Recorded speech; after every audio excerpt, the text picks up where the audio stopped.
ಯಾಕೆ 20 ವರ್ಷ ನಾವು ಕಾಯ್ಬೇಕು? ಆಲ್ರೆಡಿ ಏಜ್ ಆಗಿದೆ ಅಲ್ವಾ? ಏಜ್ ಆಗ್ತಾ ಇಲ್ವಾ? ನಮ್ಗೆಲ್ಲ ಬರ್ಡೇ ಬರುವಾಗ ನನಗೆ ಚಿಂತೆ ಆಗುವಂತ, ಎಲ್ಲರಿಗೆ ಬರ್ಡೇ ಬರುವಾಗ ಖುಷಿ ಆಗ್ತದೆ, ನನಗೆ ಚಿಂತೆ ಆಗುವಂತ 1 ವರ್ಷ ಜಾಸ್ತಿ ಹೋಯ್ತಲ್ಲ ಅಂತ ಅಲ್ವಾ? ಏಜ್ ಆಗ್ತಾ ಬಂತು, ನಾನು 20 ವರ್ಷದಲ್ಲಿ ಮಾಡಿದ್ರೆ ಆಗಲ್ಲ. ಸೊ ನಾವೇನ್ ಮಾಡ್ತೀವಿ, 21 ತಿಂಗಳಲ್ಲಿ ಆ 30,000 ರೀಚ್ ಆಗ್ತೀವಿ. ಹೇಗೆ ಗೊತ್ತಾ? Simple plan. ಸೊ ನಾವು ಏನ್ ಮಾಡ್ತಿದ್ವಿ ಅಂತ ಹೇಳಿದ್ರೆ, ರೈಟ್, ಸೊ ಇಲ್ಲಿ ಒಂದು ಕೂಪನ್ ನ ಸೇಲ್ ಮಾಡ್ತಿದ್ವಿ ನೋಡಿ. ನಮ್ಗೆ ನಮ್ಮ ಪ್ರಾಡಕ್ಟ್ ಮೂವ್ ಆಗ್ಬೇಕು. ಸೊ ನಾವೇನ್ ಮಾಡ್ತೀವಿ ನೋಡಿ, ಕಸ್ಟಮರ್ಸ್ ಈಗ ಸೇವಿಂಗ್ಸ್ ಅನ್ನೋದು ತುಂಬಾ ಕಷ್ಟ, ಹೌದಾ? ಸೇವಿಂಗ್ಸ್ ಮಾಡ್ಲಿಕ್ಕೆ ಅಷ್ಟು ಈಸಿ ಇದೆಯಾ? ನಾನು ಸುಮ್ಮನೆ ಪಾಕೆಟ್ ಅಲ್ಲಿ 1,000 ರೂಪಾಯಿ ಇಡ್ತೀನಿ ಅಂದ್ರೆ ಇಡಕ್ಕಾಗುತ್ತಾ? ಎಲ್ಲಾದ್ರೂ ಖರ್ಚಾಗಿ ಹೋಗುತ್ತೆ. ನಮ್ಗೆ ಏನಾದ್ರು ಕಮಿಟ್ಮೆಂಟ್ ಇರುತ್ತೆ. ಎಕ್ಸಾಂಪಲ್ ಆಗಿ 10ನೇ ತಾರೀಕಿಗೆ ಲೋನ್ ಕಟ್ಟಬೇಕು, ಅವಾಗ ನಾನು ಕಟ್ಟಲೇಬೇಕಂತ ಏನ್ ಮಾಡ್ತೀನಿ, ತೆಗ್ದಿಡ್ತೀನಿ. ನನ್ಗೆ ಏನು ಕಮಿಟ್ಮೆಂಟ್ ಇಲ್ಲ ಅಂತ ಹೇಳಿದ್ರೆ ನಾನು ಎಷ್ಟು ಸೇವಿಂಗ್ ಮಾಡಿದ್ರು ಉಳಿಯಲ್ಲ. ನೋಡಿ, ಮನುಷ್ಯನ ಮೇಲೆ ನಂಬಿಕೆ ಇಲ್ಲ. ನಾನು ಸಣ್ಣಿರುವಾಗ ನನ್ನ ಅಪ್ಪ ಏನ್ ಮಾಡ್ತಿದ್ರು ಗೊತ್ತಾ, ಅವರೇ ಸೇವಿಂಗ್ ಮಾಡ್ತೀನಿ ಅಂತ ಅವ್ರಿಗೆ ನಂಬಿಕೆ ಇಲ್ಲ. ಅಥವಾ ಹೇಗೆ ಗೊತ್ತಾ, ಒಂದು ಸಣ್ಣ ಸಿಂಟೆಕ್ಸ್ ಟೈಪ್ ಅಲ್ಲಿ ಒಂದು ಡಬ್ಬ ಬರ್ತದೆ, ನೀವು ನೋಡಿರ್ಬೋದು. ಅದು ಹೇಗಿರ್ಬೇಕು ಗೊತ್ತಾ, ಅದರಲ್ಲಿ ಸಣ್ಣ ಮುಚ್ಚಳ ಮಾತ್ರ ಇರುವಂತೆ. ಅದನ್ನ ಒಮ್ಮೆ ದುಡ್ಡು ಒಳಗಡೆ ಹಾಕಿದ್ರೆ ಮತ್ತೆ ತೆಗಿಲಿಕ್ಕೆ ಹಾಕ್ಬಾರ್ದು. ತೆಗಿಲಿಕ್ಕೆ ಆದ್ರೆ ಅವ್ರಿಗೆ ಧೈರ್ಯ ಇಲ್ಲ, ಎಲ್ಲಿ ನಾನು ತೆಗೆದು ಬಿಡ್ತೀನಿ ಅಂತ. ಏನ್ ಮಾಡ್ತೀನಿ, ತೆಗಿಬೇಕಾದ್ರೆ ಮತ್ತೆ ಕಟ್ಟೆ ಮಾಡ್ಬೇಕು. ಅಷ್ಟು ರೀತಿಯಲ್ಲಿ ಸೇವಿಂಗ್ಸ್ ಮಾಡ್ತಿದ್ದಾರೆ ಅಂತ ಹೇಳಿದ್ರೆ, ಇವತ್ತು ನಾವು ಟ್ರೈನ್ ಸಂಸ್ಥೆ ಎಲ್ರಿಗೂ ನಾವು ಒಂದು ಏನೋ ಅವಕಾಶ ಕೊಡ್ತಿದೀವಿ ಅಂತ ಹೇಳಿದ್ರೆ, ಒಂದು ಆಪರ್ಚುನಿಟಿ ಕೊಡ್ತಿದೀವಿ. ನೀವು ನಮ್ಮ ಜೊತೆ ಸೇವಿಂಗ್ ಮಾಡಿ, ನಿಮ್ಗೆ ಏನಾಗುತ್ತೆ, ನಿಮ್ಮ ದುಡ್ಡು ನಮ್ಮಲ್ಲಿ ಉಳಿತಾಯ ಮಾಡಿ. ಪ್ರತಿಯೊಬ್ಬರು ಏನ್ ಮಾಡ್ಬೋದು, ಪ್ರತಿ ತಿಂಗಳು 1,000 ರೂಪಾಯಿ ಸೇವಿಂಗ್ ಮಾಡ್ತಾರೆ. ಕೆಲವು ಜನ ಏನ್ ಮಾಡ್ತಾರೆ, ಕಟ್ಟಬೇಕಲ್ಲ ಅಂತ ಹೇಳಿ 15ನೇ ತಾರೀಕಿಗೆ ಕಟ್ಟಬೇಕು ಅಂತ ಹೇಳಿ ಕಟ್ಟು ಬಿಡ್ತಾರೆ. ಸೊ ಈ ತರ ಏನಾಗುತ್ತೆ, ಸೇವಿಂಗ್ಸ್ ಆಗುತ್ತೆ. 21 ತಿಂಗಳು ಹೇಗೆ ಆಗುತ್ತೆ ಅಂತಾನೆ ಗೊತ್ತಿರಲ್ಲ. 22 ತಿಂಗಳು ನೀವೇನ್ ಮಾಡಿರ್ತೀರಾ, ಸೇವಿಂಗ್ ಮಾಡಿರ್ತೀರಾ. ಸೊ ಇಲ್ಲಿ ಏನಾಗುತ್ತೆ, ನೀವು ಮಾಡಿರುವಂತ ಸೇವಿಂಗ್ಸ್ಗೆ ನಾವೇನ್ ಕೊಡ್ತೀವಿ, ಪ್ರತಿ ತಿಂಗಳು ನಿಮ್ಗೆ ಏನ್ ಕೊಡ್ತೀವಿ, ಡ್ರಾ ಕೊಡ್ತೀವಿ. ನಮ್ಮ ಖುಷಿಯಿಂದ ನಾವೇನ್ ಕೊಡ್ತೀವಿ, ನಮ್ಗೆ ಬರುವಂತ ಲಾಭದ ಒಂದು ಪಟ್ಟನ್ನ ನಿಮ್ಗೆ ಏನ್ ಕೊಡ್ತೀವಿ, ನಾವು ಡ್ರಾ ಕೊಡ್ತೀವಿ. ಆ ಡ್ರಾದಲ್ಲಿ 25 ಜನರಿಗೆ ಕೋಲ್ಡ್ ಡ್ರಿಂಕ್ ಇರುತ್ತೆ. ಚಿನ್ನದ ರೇಟ್ ಕೂಡ ಏನಾಗಿದೆ, ಜಾಸ್ತಿ ಆಗಿದೆ. ಬಟ್ ಸ್ಟಿಲ್ ನಾವೇನ್ ಕೊಡ್ತಿದೀವಿ, 25 ಜನರಿಗೆ ಕೋಲ್ಡ್ ಡ್ರಿಂಕ್ ಕೊಡ್ತಿದೀವಿ. ಎಷ್ಟಿದೆ ಇವತ್ತಿನ ರೇಟ್? 11,745 ರೂಪಾಯಿ. ಜಾಸ್ತಿ ಆಯ್ತಾ? ರೈಟ್. ಸೊ ನಾನು ಇದಕ್ಕೆ ಹೇಳಿರುವಂತದ್ದು 22 ಕ್ಯಾರೆಟ್ ಹೇಳಿರುವಂತದ್ದು ಆಲ್ಮೋಸ್ಟ್ 11,745 ರೂಪಾಯಿ ಇವತ್ತಿನ ರೇಟ್ ಇರುವಂತದ್ದು 22 ಕ್ಯಾರೆಟ್ಗೆ. ಸೊ ಏನಿರುತ್ತೆ, ಸೊ ಚಿನ್ನ ಕೊಡ್ತೀವಿ 25 ಜನರಿಗೆ, 30 ಜನರಿಗೆ ಸರ್ಪ್ರೈಸ್ ಗಿಫ್ಟ್ ಕೊಡ್ತೀವಿ. ಅಂಡ್ ಅದೇ ರೀತಿ ಪ್ರತಿ ತಿಂಗಳು ಏನ್ ಕೊಡ್ತೀವಿ, ಒಂದು 2-3 ಜನರಿಗೆ ಬಂಪರ್ ಪ್ರೈಸಸ್ ಕೊಡ್ತೀವಿ. ಎಸ್, ನೆಕ್ಸ್ಟ್ ಇಲ್ಲಿ ನಾವು ನೋಡಬಹುದು ಏನಿದೆ.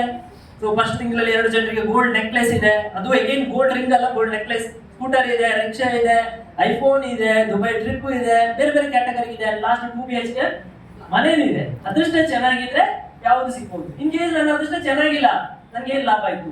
ಸೊ ನನ್ಗೆ ಒಂದು ಡ್ರಾದಲ್ಲಿ ಪಾರ್ಟಿಸಿಪೇಟ್ ಮಾಡುವಂತ ಅವಕಾಶ ಸಿಕ್ತು.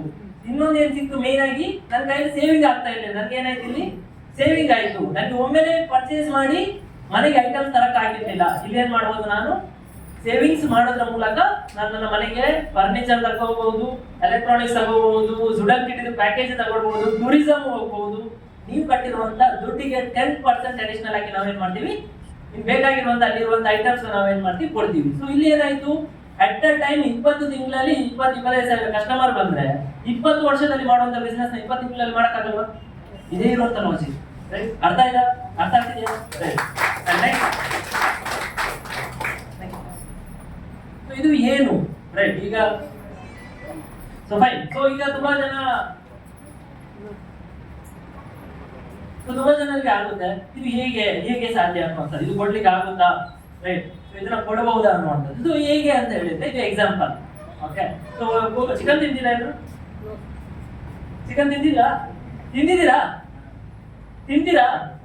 ಕೊಡಲ್ಲ. ಮಧ್ಯಾಹ್ನ ಊಟ ಏನು ವೆಜ್ ಏನಿರ್ಬೇಕು, ಎಕ್ಸ್ಪೆಕ್ಟ್ ಮಾಡಬೇಡಿ ಚಿಕನ್ ಇದೆ ಅಂತ, ಜಸ್ಟ್ ಕೇಳಿರುವಂಥದ್ದು.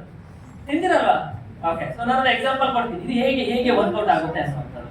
ಸೊ ಯಾವ ರೀತಿ ಅಂತ ಹೇಳಿದ್ರೆ, ನೋಡಿ, 1 kg ಚಿಕನ್ಗೆ 100 ರೂಪಾಯಿ ಇದೆ ಅನ್ಕೊಳ್ಳಿ. ಎಷ್ಟು ಎಲ್ಲಿ ಸಿಗುತ್ತೆ ಅಂತ ಕೇಳಬೇಡಿ, ನನ್ಗೆ ಗೊತ್ತಿದೆ 100 ರೂಪಾಯಿಗೆ ಸಿಗಲ್ಲ. ಎಷ್ಟಿದೆ ಚಿಕನ್ಗೆ? 200 ಇರ್ಬೋದು. ಬಟ್ ನಾವು ಎಷ್ಟು ಅನ್ಕೋಬೇಕು, ಅನ್ಕೊಳಕ್ಕೆ ದುಡ್ಡು ಸಿಗಲ್ಲ. ದುಡ್ಡು ಕೊಡ್ಬೇಕಂತಲ್ಲ. ಎಷ್ಟಿರ್ಬೇಕು? 1 kgಗೆ 100 ರೂಪಾಯಿ ಇದೆ. ರೈಟ್? ಸೊ ಮೇಡಮ್ ಹೆಸರು Shobha madam. Okay, Shobha madam ಇದ್ದಾರೆ. ರೈಟ್? ಶೋಭಾ ಮೇಡಮ್ ಫೀಲ್ ಮಾಡ್ಕೋತಿದ್ದಾರೆ, ಚಿಕನ್ ಒಂದು ಒಳ್ಳೆ ಮನೆ ಇದ್ದಿದ್ರೆ ಇವನ ಮಾತು ಇಲ್ಲಿ ಕೂತ್ಕೊಂಡು ಕೇಳ್ಬೇಕಿತ್ತ, ಒಳ್ಳೆ ಒಂದು ಚಿಕನ್ ಸಾರು, ಚಿಕನ್ ಸುಕ್ಕ ಮಾಡ್ಕೊಂಡು ಅಥವಾ ಚಿಕನ್ ಬಿರಿಯಾನಿ ಮಾಡ್ಕೊಂಡು ತಿನ್ಬಹುದಿತ್ತು ಅಂತ ಅಲ್ವಾ? ಈಗ ಶೋಭಾ ಮೇಡಮ್ ಇದ್ದಾರೆ. ಶೋಭಾ ಮೇಡಮ್ ಏನ್ ಮಾಡ್ತಾರೆ ಗೊತ್ತಾ, ನೀವು ಒಂದು ಶಾಪಿಗೆ ಹೋಗಿ ತಗೊಂಡ್ರೆ 1 kg ಚಿಕನ್ಗೆ 100 ರೂಪಾಯಿ ಸಿಗುತ್ತೆ. ಎಷ್ಟಕ್ಕೆ?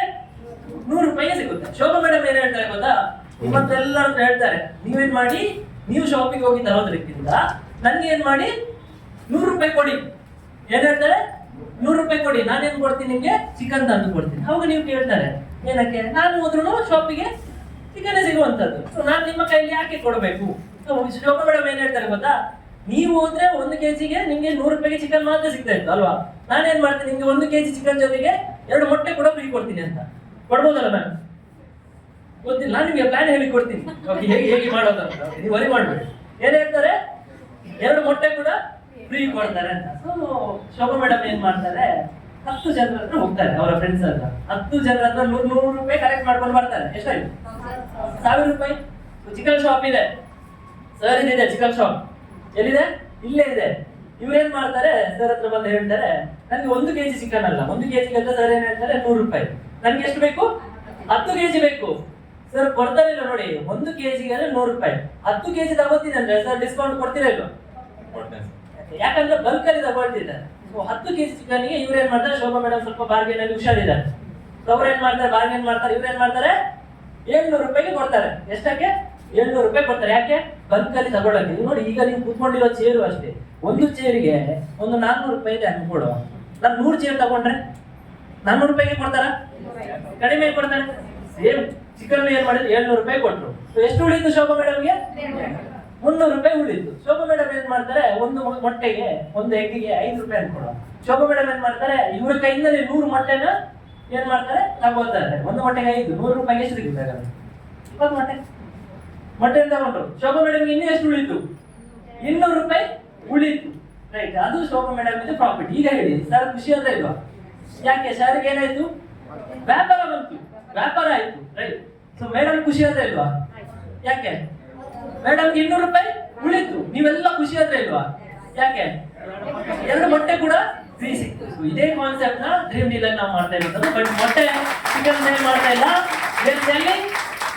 ಎಲೆಕ್ಟ್ರಾನಿಕ್ಸ್ ಫರ್ನಿಚರ್ ಐಟಮ್ಸ್ ನ. ಯಾಕೆ ನಾನು ಹೇಳ್ತಾ ಇದ್ದೀನಿ ನೋಡಿ, ಈಗ ಸರ್ ಹೋದ್ರೆ ಒಂದು ಟಿವಿನ 20,000 ರೂಪಾಯಿ, ಯಾವುದೇ ಒಂದು ಟಿವಿನ ತಗೊಂಡ್ರು ಶಾಪ್ ಅಲ್ಲಿ 20,000 ತಗೊಂಡ್ರು, ಮೇಡಮ್ ಹೋದ್ರೆ 20,000 ತಗೊಂಡ್ರು, ಸರ್ ಹೋದ್ರೆ ತಗೊಂಡ್ರು, ಮೇಡಮ್ ಹೋದ್ರು 20,000 ತಗೊಂಡ್ರು. ನಾವೇನ್ ಮಾಡ್ತೀವಿ, 4 ಜನರನ್ನು ಒಟ್ಟುಗೂಡಿಸಿ ಅದೇ ಶೋರೂಮ್ಗೆ ಹೋಗ್ತೀವಿ. ನನಗೆ 1 ಟಿವಿ ಅಲ್ಲ 4 ಟಿವಿ ಬೇಕು. 20,000 ಟಿವಿ, ಅದೇ ಕ್ವಾಲಿಟಿ, ಅದೇ ವ್ಯಾರಂಟಿ ಇರುವಂತ ಟಿವಿನ ನಾವೇನ್ ಮಾಡ್ತೀವಿ, ಬಾರ್ಗೇನ್ ಮಾಡೋದಾಗ 4 ಜನ ಒಟ್ಟಿಗೆ ಪರ್ಚೇಸ್ ಮಾಡಿದ್ರೆ ಒಂದೊಂದು ಟಿವಿ 12,000 ಸಿಕ್ತು. ಒಬ್ಬೊಬ್ಬರಲ್ಲಿ 3,000 ರೂಪಾಯಿ ಸಿಕ್ತಂದ್ರೆ ಎಷ್ಟಾಯ್ತು? 3 4 12,000 ರೂಪಾಯಿ ಸಿಕ್ತು. 12,000 ಅಲ್ಲೇ ನಾವು ಒಂದು ಡ್ರಾ ಮಾಡ್ತೀವಿ 4 ಜನರಿಗೆ. 12,000ದಲ್ಲಿ 5,000 ಗಿಫ್ಟ್ ಇಡ್ತೀವಿ. ನಿಮ್ಮ ನಡುವಲ್ಲಿ ಯಾರಿಗಾದ್ರೂ ಗಿಫ್ಟ್ ಹೋಗ್ಲಿ, ಇನ್ನು ಏನಾಯ್ತು ಮಿಕ್ಕಿದ ನನ್ನ ಲಾಭ. ಇದೇ ಕಾನ್ಸೆಪ್ಟ್. ಒಬ್ರು ಹೋದ್ರೆ ಯಾರಿಗೂ ಲಾಭ ಇಲ್ಲ, ನಾವೇನ್ ಮಾಡುವ, ಒಟ್ಟುಗೂಡಿಸಿ ಮಾಡೋದ್ರಿಂದ ಎಲ್ರಿಗೂ ಲಾಭ ಇದೆ. ಇಲ್ಲಿ ಸಿಂಪಲ್ ವಿಚಾರ ಇರುವಂತದ್ದು. ಸೊ ಇನ್ನು ಕೆಲವರಿಗೆ ಹೇಗೆ ಪ್ರಾಫಿಟ್ ಅಂತ ಕ್ಯಾಲ್ಕುಲೇಷನ್ ಅಂತ ಬೇಕಾ, ಹೇಗೆ ಮನೆ ಕೊಡಕ್ಕೆ ಸಾಧ್ಯ ಅನ್ನುವಂಥದ್ದು. ರೈಟ್, ಕ್ಯಾಲ್ಕುಲೇಷನ್ ಬೇಕಾದ್ರೆ ಕೊಡ್ತೀನಿ. ಈಗ ಇದು ನೋಡಿ, ಇದು ಸೆಲೆಬ್ರಿಟೀಸ್. ಸೊ ನಮ್ಮ ಏನಿದೆ ಇದಕ್ಕೆ ಓಪನಿಂಗ್ ಗೆ ಬಂದಿರುವಂತ ಸೆಲೆಬ್ರಿಟೀಸ್. ಸೊ ನಾನು ಕೂಡ ಅದ್ರಲ್ಲಿ ಕಾಣ್ತಾ ಇದ್ದೀನ. ಓಕೆ, ಸಣ್ಣದ್ರಲ್ಲಿ ಸೆಲೆಬ್ರಿಟಿ ಅಲ್ಲ ನಾನು, ಮಿಡ್ಲ್ ಅಲ್ಲಿ ಇದ್ದಾರೆ ನೋಡಿ, ಅವರು ಸೆಲೆಬ್ರಿಟಿ. ಓಕೆ, ತೆಳ್ಳಾಗಿದೆ ನೋಡಿ. ರೈಟ್, ದಪ್ಪ ಕಾಣಲ್ಲ, ಸಣ್ಣದಿರುವಂತದಲ್ಲ. ನೆಕ್ಸ್ಟ್, ಇವಾಗ ಅಟ್ಲೀಸ್ಟ್ ಹೀಗಿದೆ ನೋಡಿ, ಸ್ಟಾರ್ಟಿಂಗ್ ನಮ್ಮ ವಿಜಯ ರಾಘವೇಂದ್ರ ಸರ್ ಕಾಣ್ತದ? ಅಟ್ಲೀಸ್ಟ್ ಕಾಣ್ತಿದ್ದೀನ? ನಾನು ಇಲ್ಲಿದ್ದೀನ ನೋಡಿ. ಸೊ ಆ ಥರ ಇದ್ದೆ. ರೈಟ್, ನೆಕ್ಸ್ಟ್, ಇದು ಸ್ಪಾನ್ಸರ್ಸ್ ನಾವು ಮಾಡಿರುವಂಥದ್ದು. ಸೊ ಎಲ್ಲ ಈ ಒಂದು ಕಂಪನಿ ಏನಿದೆ ಇಂಟರ್ನ್ಯಾಷನಲ್ ಲೆವೆಲ್ ಮಟ್ಟಕ್ಕೆ ಬೆಳೆಯುವಂಥ ಕಂಪನಿ. ಯಾಕಂತ ಹೇಳಿದ್ರು ನೋಡಿ, IPL ಸ್ಪಾನ್ಸರ್ ಮಾಡೋದು ಅಂತ ಹೇಳಿದ್ರು ಸಣ್ಣ ವಿಚಾರ ಅಲ್ಲ ನೋಡಿ. ಡ್ರೀಮ್ ಡೀಲ್ ಗ್ರೂಪ್ ಯಾವುದನ್ನೆಲ್ಲ ಹುಟ್ಟುತ್ತದೆ ಅದೆಲ್ಲ ಚಿನ್ನನೆ ನೋಡಿ. IPL ಎಷ್ಟು ಜನದಿಂದ ನೋಡ್ತಾ ಇತ್ತು, ತುಂಬಾ ವರ್ಷದಿಂದ ಏನಾಯ್ತು, ನೋಡ್ತಾನೆ ಇತ್ತು. ಯಾವತ್ತು ಡ್ರೀಮ್ ಡೀಲ್ ಗ್ರೂಪ್ ಅದಕ್ಕೆ ಸ್ಪಾನ್ಸರ್ ಮಾಡಿದ್ದ ಮ್ಯಾಚ್ ಏನಾಯ್ತು, RCB ಕೂಡ ವಿನ್ ಆಯ್ತು. ಎಲ್ಲರೂ ಕೇಳ್ತಾ ಇದ್ರು ಅನುಶ್ರೀ ಮೇಡಮ್ಗೆ ಮದುವೆ ಯಾವಾಗ ಅಂತ. ಯಾವಾಗ ಡ್ರೀಮ್ ಡೀಲ್ ಗೆ ಬ್ರ್ಯಾಂಡ್ ಅಂಬಾಸಿಡರ್ ಆಗಿ ಬಂದ್ರು ಅವ್ರ ಮದುವೆ ಕೂಡ ಆಯ್ತು. Dream deal group. ನೀವು ತುಂಬಾ ಜನ ಕನಸನ್ನು ಇಟ್ಕೊಂಡಿದ್ದೀರಿ, ನನ್ನ ಕನಸು ನನಸಾಗಲ್ಲ, ಅದು ಮಾಡಿದೆ ಇದು ಮಾಡಿದೆ. ಡ್ರೀಮ್ ಡೀಲ್ ಗೆ ಬಂದ್ರೆ ನಿಮ್ಮ ಕನಸು ಕೂಡ ನನಸಾಗುತ್ತೆ. ರೈಟ್, ಇದರಲ್ಲಿ ನಾವು ನೋಡಬಹುದು ಕಾರ್ ವಿನ್ನರ್ಸ್ ಆಗಲಿ, ಬೇರೆ ಬೇರೆ ಯಾರೆಲ್ಲ ವಿನ್ನರ್ಸ್ ಆಗಿದ್ದಾರೆ, ಸೊ ಅವರಿಗೆ ನಾವು ಕೊಟ್ಟಿದೀವಾ ಅನ್ನೋದಕ್ಕೆ ಪ್ರೂಫ್ ಹೇಳೋದಾದ್ರೆ ಇಲ್ಲಿ ನಮ್ಮ ತುಂಬಾ ಜನರಿಗೆ ನಾವು ಆಲ್ರೆಡಿ ಕೊಟ್ಟಿದ್ದೀವಿ. ನೆಕ್ಸ್ಟ್, ಇದು ಟರ್ಮ್ಸ್ ಅಂಡ್ ಕಂಡೀಷನ್. ಸೊ ಏನಿರುತ್ತೆ ಅಂತ ಹೇಳಿದ್ರೆ ನೋಡಿ, ಇದನ್ನ ಕೂಡ ನಾನು ಇಲ್ಲಿ ಹೇಳಿಬಿಟ್ಟಿರ್ತೀನಿ. ಫಸ್ಟ್ ಒಂದು ಪಾಯಿಂಟ್, ಸೊ ಯಾರ್ಯಾರು ವಿನ್ನರ್ಸ್ಗೆ ಏನಾದ್ರು ಲಕ್ ಒಂದು 10 ಲಕ್ಷದ ಕಾರ್ ಬಂತಂತ ಹೇಳಿದ್ರೆ, ಸೊ ಅದರಲ್ಲಿ ಆ ವ್ಯಕ್ತಿ ಏನ್ ಮಾಡ್ಬೇಕು, ಗೌರ್ಮೆಂಟ್ಗೆ 30% TDS ಕಟ್ಟಬೇಕು. ಯಾಕಂತ ಹೇಳಿದ್ರೆ ಗೊತ್ತಿದೆ ನಿಮಗೆ ನಮ್ಮ ಟ್ಯಾಕ್ಸ್ ಯಾವ ತರ ಇರುತ್ತೆ ಅಂತ ಹೇಳಿದ್ರೆ. ಬಿಕಾಸ್ ಲೀಗಲ್ ಆಗಿ ನಡೆಸೋ ಕಾರಣ ನಾವು ಸೊ ಕಂಪನಿ ಗವರ್ಮೆಂಟ್ಗೆ 30% ಟ್ಯಾಕ್ಸ್ ಕಟ್ಟಬೇಕು. ಸೊ 30% ಯಾಕಂದ್ರೆ ಗಿಫ್ಟ್ ಆಗಿ ಸಿಕ್ಕಿರುವಂತದ್ದು. ಸೊ ಬಟ್ ಒಬ್ಬ ಕಸ್ಟಮರ್, ನಮ್ಮಲ್ಲಿ ಇರುವಂತ ಕಸ್ಟಮರ್ ಶ್ರೀಮಂತ ಕಸ್ಟಮರ್ ಬಡವರ, ನಮ್ಮ ತರನೇ ಅವರು ಕೂಡ ಬಡವರೇ. ಹಾಗಿರುವವರಿಗೆ 30% ನೋಡಿ, 30% ಕಟ್ಟೋದು ದೊಡ್ಡ ಮ್ಯಾಟರ್. ಯಾಕೆ 10 ಲಕ್ಷದ ಕಾರ್ ಸಿಕ್ಕಿದಾಗ ಒಂದು 30% ಕಟ್ಟೋದು ದೊಡ್ಡ ವಿಚಾರನ. ಹಾಕಿರೋದ್ರಲ್ಲಿ 20,000 ರೂಪಾಯಿ, 20,000 ರೂಪಾಯಿಗೆ 10 ಲಕ್ಷ ಕಾರ್ ಸಿಕ್ಕಿರುತ್ತೆ. 30% ದೊಡ್ಡ ವಿಚಾರ ಅಲ್ಲ. ಬಟ್ ಸ್ಟಿಲ್ ಕಸ್ಟಮರ್ಗೆ ದೊಡ್ಡ ಬರ್ಡನ್ ಆಗಬಾರ್ದು ಅಂತ ಹೇಳಿ ಕಂಪನಿ ಏನ್ ಮಾಡ್ತಿದೆ ಅಂದ್ರೆ ಆ 30% ಟ್ಯಾಕ್ಸ್ ಅಲ್ಲಿ 15% ಕಂಪನಿ ಕಟ್ತಾ ಇದೆ. 15% ಕಸ್ಟಮರ್ ಕಟ್ಟಬೇಕು, ಅದನ್ನು ಕಟ್ಟಿ ಅಂತ ಕೇಳಬೇಡಿ ದಯವಿಟ್ಟು. ಸೊ ಇದು ನಮ್ಮ showrooms Mangaluru, Bengaluru, Mysuru, right. And ಬೆಂಗಳೂರಲ್ಲಿ ಬಸವೇಶ್ವರ ನಗರದಲ್ಲಿ ಎಕ್ಸ್ಪೋ, ಇದು ಕೂಡ ಡ್ರೀಮ್ ಡೀಲ್ ಅಂಡರ್ನಲ್ಲಿ ಬರುವಂತ ರಿಯಲ್ ಎಸ್ಟೇಟ್ ಪ್ರಾಜೆಕ್ಟ್. ಅದರ ಕೂಡ ಆಫೀಸ್ ಬಸವೇಶ್ವರ ನಗರದಲ್ಲಿ ಓಪನ್ ಆಗ್ತಿದೆ. ರೈಟ್. ಇದು ಹೇಗೆ ಸಾಧ್ಯ ಅನ್ನುವಂಥದ್ದು ಕೇಳೋದಾದ್ರೆ, ಈಗ ಯಾವ ರೀತಿ ಕ್ಯಾಲ್ಕುಲೇಷನ್ ನಾನು ನಿಮಗೆ ಕೊಡ್ತೀನಿ. ಸುಮಾರು ಜನ ಅನ್ಕೊಳ್ಳುವಾಗ ಈ ಕ್ಯಾಲ್ಕುಲೇಷನ್ ಇಟ್ಕೊಂಡು ನಮಗೂ ಬಿಸ್ನೆಸ್ ಮಾಡ್ಬೋದಲ್ಲ, ಅಷ್ಟು ಈಸಿ ಇದೆಯಾ? ಅಷ್ಟು ಈಸಿ ಇಲ್ಲ ನಡೆಸಕ್ಕೆ. ಓಕೆ, ಸೊ ಇದು ಹೇಗೆ ಕ್ಯಾಲ್ಕುಲೇಷನ್, ಬಟ್ ನಾನು ಸ್ಟಿಲ್ ನಿಮಗೆ ಓಪನ್ ಕ್ಯಾಲ್ಕುಲೇಷನ್ ನೋಡಿ. ಈಗ ಎಕ್ಸಾಂಪಲ್, ನಮ್ಮ ಹತ್ರ ಒಬ್ಬ ಕಸ್ಟಮರ್ ಎಷ್ಟು ಸೇವಿಂಗ್ ಮಾಡ್ತಾರೆ? 1000 ರೂಪೀಸ್ ಸೇವಿಂಗ್ ಮಾಡ್ತಾರೆ. ಸೊ ಟೋಟಲಿ ನಮ್ಮ ಹತ್ರ 10,000 ಗ್ರಾಹಕರಿದ್ದಾರೆ. ಎಷ್ಟಿದ್ದಾರೆ? 10,000 ಗ್ರಾಹಕರಿದ್ದಾರೆ. ಒಬ್ಬ ವ್ಯಕ್ತಿ ತಿಂಗಳಿಗೆ 1,000 ರೂಪಾಯಿ ಕಟ್ತಾರೆ. ಒಂದು 20 ತಿಂಗಳು ಕಟ್ಟಿದ ಅನ್ಕೊಳ್ಳೋ, 22 ತಿಂಗಳು ಪ್ಲಾನ್ ಇದೆ, 20 ತಿಂಗಳು ಕಟ್ಟಿದ. ಒಬ್ಬ ವ್ಯಕ್ತಿ ಎಷ್ಟಾಯ್ತು? 20,000 ರೂಪಾಯಿ. 20,000 ಇಂಟು 10,000 ಕಸ್ಟಮರ್. ಒಬ್ಬ ಕಸ್ಟಮರ್, ಒಬ್ಬ ವ್ಯಕ್ತಿಯಿಂದ 20,000 ರೂಪಾಯಿ ಸೇವಿಂಗ್ ಆಗುತ್ತೆ. ಟೋಟಲಿ 10,000 ಕಸ್ಟಮರ್ ಇದ್ದಾರೆ. 20 ಕೋಟಿ, ರೈಟ್? 20 ಕೋಟಿ ಏನಾಯ್ತು? ಕಂಪನಿಗೆ ಇನ್ಫ್ಲೋ ಬಂತು. ಅರ್ಥ ಆಗ್ತಿದೆಯಲ್ಲ? ಕ್ಯಾಲ್ಕುಲೇಷನ್ ಕರೆಕ್ಟ್ ಕೇಳಿ. 20 ಕೋಟಿ ಕಂಪನಿಗೆ ಇನ್ಫ್ಲೋ ಬಂತು. ಈಗ ನಮ್ಗೆ ಏನ್ ಮಾಡಕ್ಕಿದೆ? 20 ಕೋಟಿ ನಮ್ಗೆ ಏನ್ ಮಾಡಕ್ಕಿದೆ ಅಂತಂದ್ರೆ, ಲಾಸ್ಟ್ಗೆ ಫರ್ನಿಚರ್, ಎಲೆಕ್ಟ್ರಾನಿಕ್ಸ್, ಬೇರೆ ಬೇರೆ ಐಟಮ್ ಇದೆ. 10,000 ಕಸ್ಟಮರ್ ನಾವು ಪ್ರಿಡಿಕ್ಟ್ ಮಾಡುವ. 3,000 ಕಸ್ಟಮರ್ ಏನ್ ಮಾಡಿದ್ರು? ಫರ್ನಿಚರ್ ತಗೊಂಡ್ರು. ಎಷ್ಟು? 3,000 ಕಸ್ಟಮರ್ ಫರ್ನಿಚರ್ ತಗೊಂಡ್ರು. ಇನ್ನ 3,000 ಕಸ್ಟಮರ್ ಎಲೆಕ್ಟ್ರಾನಿಕ್ಸ್ ತಗೊಂಡ್ರು. ಇನ್ನ 3,000 ಕಸ್ಟಮರ್ಸ್ ಟ್ರಿಪ್ಪಿಗೆ ಏನೋ ಬೇರೆ ಬೇರೆ ಹೋದ್ರು ಅನ್ಕೊಳ್ಳುವ, ಜುಡಕ್ಕೆ ಅದೇ ಇದೆ. ಇನ್ನ 1,000 ಕಸ್ಟಮರ್ಸ್ ಬೇರೆ ಬೇರೆ ಪ್ಯಾಕೇಜ್ ಇದೆ, ಮೊಬೋ ಪ್ಯಾಕೇಜಸ್ ಇದೆ, ತುಂಬಾ ಆಪ್ಷನ್ಸ್ ನಾವು ಕೊಡ್ತೀವಿ, ಅದನ್ನ ತಗೊಂಡು. ಈಗ ನೀವು ಅನ್ಕೊಳ್ಳಿ, 3,000 ಕಸ್ಟಮರ್ ಫರ್ನಿಚರ್ ತಗೊಂಡು 20,000 ಫರ್ನಿಚರ್ ನಾವು 10% ಅಡಿಷನಲ್ ಹಾಕಿ ಕೊಡ್ಬೇಕಂದ್ರೆ ಎಷ್ಟಿರುತ್ತೆ? 22,000 ಐಟಮ್ಸ್ ಕೊಡ್ಬೇಕು. ಶಾಪ್ ಅಲ್ಲಿ ಹೋಗಿ 22,000 ಐಟಮ್ಸ್ನೇ ಖುದ್ದು ನಾವೇ ಫರ್ನಿಚರ್ ನ ಮರನ ತಗೊಂಡು, ಕುಶನ್ ತಗೊಂಡು ನಾವೇ ಮ್ಯಾನುಫ್ಯಾಕ್ಚರಿಂಗ್ ಮಾಡಿದಾಗ 3,000 ಫರ್ನಿಚರ್ ನ ಮ್ಯಾನುಫ್ಯಾಕ್ಚರಿಂಗ್ ಮಾಡಿದ್ರೆ same furniture, same quality, same warranty ನಾವು ಕೊಟ್ಟರು ಎಷ್ಟಕ್ಕೆ ರೆಡಿ ಆಗ್ತದೆ? ಯಾರಾದ್ರೂ ಫರ್ನಿಚರ್ ಕೆಲಸ ಮಾಡೋರಿದ್ದಾರೆ ಅಥವಾ ಶಾಪಲ್ಲಿ ಯಾರಾದ್ರೂ ರಿಲೇಟಿವ್? ನೋಡ್ರಿ, ಸೊ ಎಷ್ಟಾಗಿರುತ್ತೆ ಗೊತ್ತಾ? 50%ಗೆ ರೆಡಿ ಆಗುತ್ತೆ. ಯಾರ ಹತ್ರ ಬೇಕಾದ್ರೂ ಫರ್ನಿಚರ್ ಶಾಪ್ ಅವ್ರ ಕೇಳಿ. ಸೊ ಏನಾಗಿರುತ್ತೆ? 50%ಗೆ ರೆಡಿ ಆಗುತ್ತೆ. ಸೊ ಏನಾಯ್ತು? ಇದು ಎಲೆಕ್ಟ್ರಾನಿಕ್ಸ್ ಬರುವ. So electronics same. ಈಗ ನಾವು ಎಕ್ಸಾಂಪಲ್ 22,000 ಟಿವಿ, 22,000 ಟಿವಿನ 3,000 ಟಿವಿನ ನಾನು ಬಲ್ಕ್ ಆಗಿ ಪರ್ಚೇಸ್ ಮಾಡ್ತೀನಿ ಅಂದ್ರೆ ನಂಗೆ ಎಷ್ಟಾಗಿ ಕೊಡುವ? ಒಂದು ಟಿವಿನ 14,000 ಕೊಟ್ಟಿಲ್ವಾ? ಬಲ್ಕ್ ಆಗಿ ಪರ್ಚೇಸ್ ಮಾಡುವ. ಅಲ್ಲಿ ಏನಾಯ್ತು? ಎಗೇನ್ 40% ಮಾರ್ಜಿನ್ ಸಿಕ್ತು. ಸೊ ಎಗೇನ್ ಏನಾಯ್ತು? ಬೇರೆ ಐಟಮ್ಸ್ ಇದೆ. ಸೊ ಇನ್ನ ಇದೆ ಸುಡಲ್ ಬಿಡ್, ಅದು ಇದು ಕೋರ್ಸಸ್, ಬೇರೆ ಬೇರೆ ಪ್ಯಾಕೇಜಸ್ ಹೋಗೋ ಇದೆ. ಅಟ್ ಲೀಸ್ಟ್ ಒಂದು 30% ಮಾರ್ಜಿನ್ ಸಿಗಕ್ಕಿಲ್ವಾ ಬಲ್ಕ್ ಅಲ್ಲಿ ಖರೀದಿ ಮಾಡುವಾಗ? ಈಗ ಟೋಟಲ್ ಅವರೇಜ್ 50% ಬೇಡ, 40 ಬೇಡ, 30%. 30% ಅಂದ್ರೆ 20 ಕೋಟಿಯ 30% ಎಷ್ಟಾಗುತ್ತೆ? 20 ಕೋಟಿಯ 10% ಎಷ್ಟು? 20 ಕೋಟಿಯ 30% ಅಂದ್ರೆ ಎಷ್ಟು? ಎಷ್ಟಾಗುತ್ತೆ? 20 ಕೋಟಿ 10% ಎಷ್ಟು? 2 ಕೋಟಿ. 20 ಕೋಟಿಯ 30% ಅಂದ್ರೆ 6 ಕೋಟಿ. ಕರೆಕ್ಟಾ?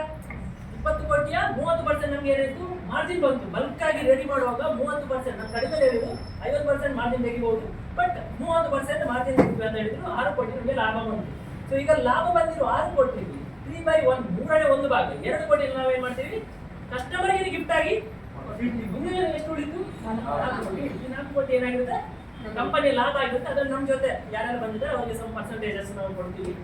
ಕಮಿಷನ್ ಥ್ರೂ ಹೋಗ್ಬೋದು, ಬೇರೆ ಥ್ರೂ ಹೋಗ್ಬೋದು.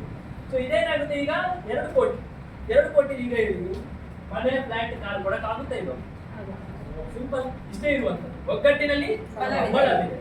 ಇದರಲ್ಲಿ ಸಿಂಪಲ್ ಪ್ಲಾನ್. ಈಗ ಹೊಸದಾಗಿ ಕಸ್ಟಮರ್ ಬಂದವರಿಗೆ ಸೊ ಇದರಲ್ಲಿ ಏನು ಅಂತ ಹೇಳಿದ್ರೆ ಇನ್ನೊಂದು ನಿಮ್ಗೆ ಅವಕಾಶ ಇದೆ. ಸೊ ಯಾವ ರೀತಿ ಅಂತ ಹೇಳಿದ್ರೆ, ಈಗ ಮೇಡಮ್ ಸಾರಿ ಚೆನ್ನಾಗಿದೆ. ಸೊ ಎಲ್ಲಿ ತಗೊಂಡ್ರಿ ಮೇಡಮ್?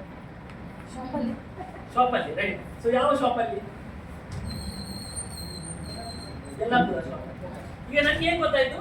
ಯಲ್ಲಾಪುರ ಶಾಪಲ್ಲಿ ಸಾರಿ ಚೆನ್ನಾಗಿ ಸಿಕ್ತು ಅಂತ. ನಾನು ಮನೆಗೆ ಹೋಗ್ತಾ ಇರ್ಬೇಕಾದ್ರೆ ಏನ್ ಮಾಡಿದೆ? ಯಲ್ಲಾಪುರಕ್ಕೆ ಹೋದೆ, ಒಂದು ಸಾರಿ ತಗೊಂಡೆ ಅನ್ಕೊಳ್ಳೋದು. ಮದುವೆ ಆಗಿಲ್ಲ, ಅಮ್ಮನಿಗೆ ತಗೊಂಡೆ ಅನ್ಕೊಳ್ಳೋ, ಆಗ್ತಾ ಇದ್ದೀನಿ. ಸೊ ಅಮ್ಮನಿಗೆ ತಗೊಂಡೆ ಅನ್ಕೊಳ್ಳೋ. ನನಗೆ ಎಲ್ಲಿ ಗೊತ್ತಾಯ್ತು, ಮೇಡಮ್ ಇಂದ ಗೊತ್ತಾಯ್ತು ಸಾರಿಯಲ್ಲಿ ಚೆನ್ನಾಗಿ ಸಿಗುತ್ತೆ ಅಂತ. ಈಗ ನಾನು ಎಲ್ಲೊಬ್ಬರಿಗೆ ಹೋಗಿ ಒಂದು 4-5 ಸಾವಿರ ಸಾರಿ ತಗೊಂಡು ಮೇಡಮ್ಗೆ ಅವ್ರು ಏನಾದ್ರು ಕಮಿಷನ್ ಕೊಡ್ತಾರ? ಮೇಡಮ್ ನಾನು ಹೋಗಿ ಹೇಳ್ತೀನಿ, ಮೇಡಮ್ ನಿಮ್ಮ ಹೆಸರು ಪೂಜಾ ಮೇಡಮ್, ನನ್ಗೆ ಹೇಳಿದ್ರು ಇಲ್ಲಿ ಸಾರಿ ಚೆನ್ನಾಗಿ ಸಿಗುತ್ತೆ ಅಂತ. ಪೂಜಾ ಮೇಡಮ್ ಆದ್ರೂ ಏನು ಕಮಿಷನ್ ಸಿಗುತ್ತಾ? ಬಟ್ ಡ್ರೀಮ್ ಡೀಲ್ ಅಲ್ಲಿ ಇವತ್ತು ಏನು ಒಂದು ಆಪರ್ಚುನಿಟಿ ಇದೆ ಅಂತ ಹೇಳಿದ್ರೆ, ನೀವು ಜಸ್ಟ್ ಈ ತರ ಸೇವಿಂಗ್ ಪ್ಲಾನ್ ಇದೆ ನಾನು ಮಾಡಿದ್ದೀನಿ ನೀವು ಮಾಡಿ ಅಂತ ಹೇಳಿದ್ರು, ನಿಮ್ಗೇನು ಡ್ರೀಮ್ ಡೀಲ್ ಕೊಡುತ್ತೆ? ಕಮಿಷನ್ ಕೊಡುತ್ತೆ. ಸೊ ಇದು ಹೇಗೆ ಅಂತ ನಿಮ್ಮನ್ನ ಯಾರೆಲ್ಲ ಕರ್ಕೊಂಡು ಬಂದಿದ್ದಾರೆ ಅವತ್ತು ಹೋಗಿ ನಾವು ಹೊರಗಡೆ ಎಷ್ಟೋ ಡೈಲಿ ನಾವು ಈಗ ಏನ್ ಬಂದಿದೆ ಕಾಂತಾರ 2 ಕಾಂತಾರ 1 ಮೂವಿ ಬಂದಿದೆ. ಸೊ ನಾವು ಹೇಳ್ತೀವಿ ಆ ತರ ಇದೆ ಮೂವಿ, ಈ ತರ ಇದೆ ಅಂತ. ರಿಷಬ್ ಶೆಟ್ಟಿ ಅಥವಾ ಯಾರಿದ್ದಾರೆ ವಿಜಯ್ ಕಿರಗಂದ್ರ ಅವ್ರೇನಾದ್ರು ಬಂದ್ರೆ ನೀವು ಕೊಡ್ತಾರ? ಏನು ಕೊಡಲ್ಲ. ಬಟ್ ಡ್ರೀಮ್ ಡೀಲ್ ಅಲ್ಲಿ ಕೊಡ್ತೀವಿ, ಡೈರೆಕ್ಟ್ ಕೊಡ್ತೀವಿ. ನಾವು ಏನಿದೆ ಇಂಟ್ರೊಡ್ಯೂಸ್ ಮಾಡಿದ್ರ ನಿಮ್ಗೆ ಏನ್ ಕೊಡ್ತೀವಿ? ನಾವು ಬೋನಸ್ ಕೊಡ್ತೀವಿ, ರೈಟ್. ಅಂದ್ ಕೊನೆಯ ವಿಚಾರಕ್ಕೆ ನಾವು ಬರೋದಾದ್ರೆ ಹೊಸದಾಗಿ ಬಂದಿರೋರಿಗೆ ಈ ಒಂದು ಪ್ಲಾನ್ ಅರ್ಥ ಆಯ್ತಾ ಎಲ್ರಿಗೂ? ಕ್ಲಿಯರ್ ಆಯ್ತಾ? ರೈಟ್. ಸೊ ಈಗ ನೋಡಿ, ಈ ಒಂದು ಪ್ಲಾನ್ ನ ಸ್ಟಾರ್ಟ್ ಮಾಡಿರೋ ಬೇರೆ ಯಾರು ದೊಡ್ಡ ಶ್ರೀಮಂತರ ಮಕ್ಕಳಲ್ಲ, ಕೋಟ್ಯಾಧಿಪತಿಗಳ ಮಕ್ಕಳಲ್ಲ. ಸೊ ನಾವು ಕೂಡ ಬಡವರ ಮಕ್ಕಳೇ. ಸೊ ನೀವು ಹೇಗಿದ್ದೀರಾ, ನಿಮ್ಮ ಆ ಒಂದು ಸಿಚುವೇಶನ್ ಇಂದ ನಾವು ಬಂದಿರೋದು. ನನ್ನ ಅಪ್ಪ ಕೂಡ ಒಬ್ಬ ಸಣ್ಣ ಕೃಷಿಕ, ಸಣ್ಣ ಮಟ್ಟದ. ನಮ್ಮ ಕೂಡ ಕ್ಯಾಶ್ ಇಂಡಸ್ಟ್ರಿ ಕೆಲಸಕ್ಕೆ ಹೋಗ್ತಿದ್ವಿ. ಕ್ಯಾಶ್ ಇಂಡಸ್ಟ್ರಿ ಅಂದ್ರೆ ಏನೇನು ಬೀಜ ಕಾರ್ಖಾನೆ. ಬೀಜದ ಕಾರ್ಖಾನೆಗೆ ಕೆಲಸಕ್ಕೆ ಹೋಗಿ ಅಲ್ಲಿಂದ ದುಡ್ಡು ಏನ್ ಮಾಡ್ತಾ ಇದ್ರು, ನಮ್ಮನ್ನ ಸಾಕ್ತಾ ಇದ್ರು. ಇಲ್ಲಿಂದ 10ನೇ ತನಕ ನನ್ನ ಪೇರೆಂಟ್ಸ್ ಏನಿದ್ರು ನನ್ನನ್ನ ಸಾಕ್ತಾ ಇದ್ರು.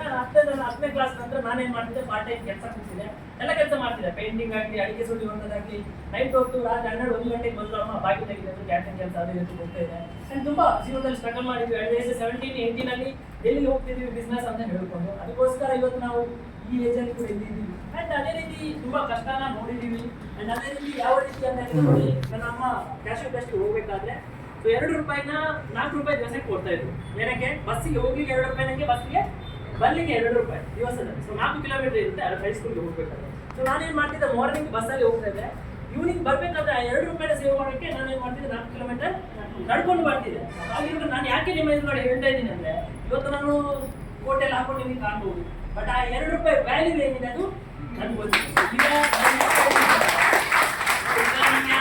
ತುಂಬಾ ಸಣ್ಣದಾಗಿ ಕಾಣ್ಬಹುದು.